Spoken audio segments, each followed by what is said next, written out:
La leyenda de la sucia, el terror de un pueblo. En lo profundo de un valle rodeado de espesos bosques y bañado por la luz pálida de la luna, yace un pequeño pueblo atrapado entre la tranquilidad y el terror. Sus días transcurren con calma, pero sus noches están cargadas de un miedo indescriptible. Hay algo, o alguien, que ronda los senderos junto al río. Un espectro, dicen, envuelto en un vestido blanco desgarrado y una tristeza que cala hasta los huesos. Su nombre es la sucia, y si la miras a los ojos, quizás nunca vuelvas a ser el mismo. Dicen los ancianos del pueblo que su historia nació de una traición. Era una mujer hermosa, atrapada en un amor que la despojó de su dignidad y su vida. La sucia aparece como advertencia, un eco espectral de las consecuencias del engaño y el pecado. Con cada noche que cae, su silueta brilla bajo la luz de la luna, vestida en harapos, con un llanto que hiela la sangre. Algunos afirman que se oculta entre los árboles del bosque, esperando el momento perfecto para aparecer. Otros dicen que su espíritu nunca se separa del río, el lugar donde encontró su trágico final. Todo comenzó una noche tranquila, cuando un joven regresaba a casa después de haber bebido en la taberna local. Mientras cruzaba el puente sobre el río, juró que escuchó un susurro. Al detenerse, vio a una mujer de cabello desordenado junto al agua. La llamó, pero ella no respondió. Su rostro nunca pudo verlo, y cuando trató de acercarse, sintió una brisa helada que casi lo dejó sin aliento.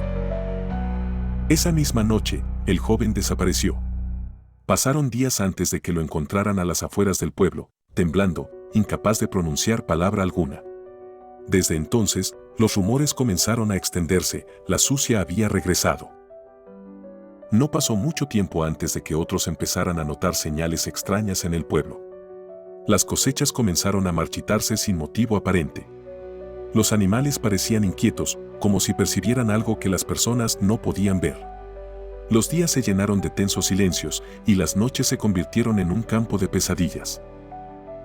Los más valientes afirmaban ser testigos de su figura deslizándose entre las sombras, siempre cerca del río, siempre buscando algo. Una noche, los habitantes escucharon un grito desgarrador que parecía venir de todos lados y de ninguno a la vez. Fue entonces cuando comprendieron que no eran solo los rumores, la sucia caminaba entre ellos. A medida que el miedo se intensificaba, los aldeanos comenzaron a conectar los hilos de un patrón. Cada incidente siniestro parecía ocurrirles a personas con oscuros secretos. Al hombre que engañó a su esposa lo encontraron paralizado de terror tras vislumbrar lo que describió como ojos vacíos en la oscuridad. Parecía que la sucia no buscaba simplemente aterrorizar, sino castigar. Su ira se reservaba específicamente para aquellos que, de alguna forma, reflejaban lo que ella misma había sufrido. Si este contenido te está gustando, por favor dale me gusta al video y suscríbete a nuestro canal de Historias de Terror en YouTube. También búscanos en Spotify como Historias de Terror. En medio del caos, apareció una figura de calma, el cura del pueblo.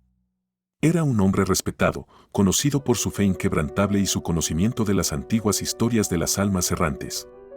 Consideraba que las leyendas, aunque aterradoras, guardaban lecciones que no debían ignorarse. Organizó reuniones nocturnas para rezar, pidiendo protección para los habitantes.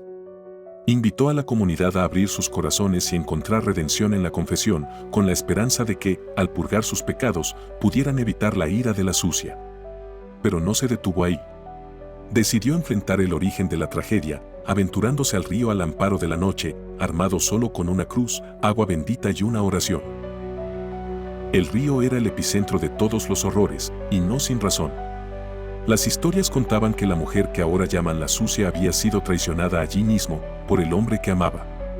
Vio su reflejo en las aguas antes de caer en desesperación, dejando que su alma se deslizara al abismo. La conexión entre su espíritu y el lugar era inquebrantable. Allí, en sus márgenes, los sonidos del agua parecían casi palabras y las sombras formaban figuras que desafiaban toda lógica. Como si el río mismo guardara el secreto de su tragedia, reteniendo la memoria de su dolor. Una noche sin luna, el sacerdote reunió valor y cruzó el bosque hasta llegar al borde del río. El ambiente cargado de tensión se sentía como una advertencia. Y entonces, ella apareció. Su vestido blanco parecía flotar a través de la neblina, su cabello cubría su rostro y de su presencia emanaba una rabia helada como el invierno. El sacerdote comenzó a orar con voz firme, rociando el agua bendita, intentando calmar el espíritu atormentado. Sin embargo, la sucia no respondió con palabras, sino con un grito desgarrador que hizo eco en toda la aldea, como si quisiera romper el mundo en pedazos con su dolor. Cuando el sacerdote regresó, su rostro estaba pálido pero sereno. No había derrotado al espíritu, pero había entendido su historia. La aldea tendría que aprender a convivir con esta sombra del pasado, con el eco de una injusticia que nunca se reparó. A medida que pasaban los meses, comenzaron a aparecer relatos de la sucia en pueblos vecinos. Un conductor que se desvió del camino juró haber visto una figura blanca al borde del río. Otro describió un llanto desgarrador mientras acampaba cerca de un arroyo. Era como si el espectro no quisiera quedarse en un solo lugar, sino avanzar con su búsqueda de justicia y castigo. Las historias variaban, pero todas compartían un vínculo común: la presencia de la sucia siempre estaba conectada al agua. Un recordatorio persistente de que hay heridas que, incluso después de la muerte, dejan cicatrices imborrables en la tierra. Hoy, en aquel pueblo, la gente camina con cuidado, evitando el río al caer la noche. Las madres advierten a sus hijos que no se acerquen a las aguas, manteniendo viva la tradición del miedo. Pero para ellos, es más que una leyenda. Es una verdad que han visto con sus propios ojos y sentido en su propia piel. La sucia se ha convertido en un espectro atemporal, no solo en ese pueblo, sino en otros más allá. Su historia trasciende el tiempo, una advertencia viviente del sufrimiento que deja el engaño, el pecado y la traición. Bajo el manto de la noche, cuando el viento sopla entre los árboles y la luna dibuja sombras sobre la tierra, uno no puede evitar cuestionarse: ¿quién tiene las manos limpias ante los ojos de la sucia? Mientras tanto, un conductor en una carretera desierta desacelera su auto al ver algo a lo lejos. Una figura de cabello desordenado, un vestido blanco. Está junto al agua. Se detiene un momento, pero cuando parpadea, ya no está. Solo queda el río y la noche que lo envuelve. Y en el aire, un susurro casi imperceptible: ¿me estás viendo? Si este contenido te ha gustado, por favor, dale me gusta al video. También suscríbete a nuestro canal de YouTube, Historias de Terror. También búscanos en Spotify como Historias de Terror.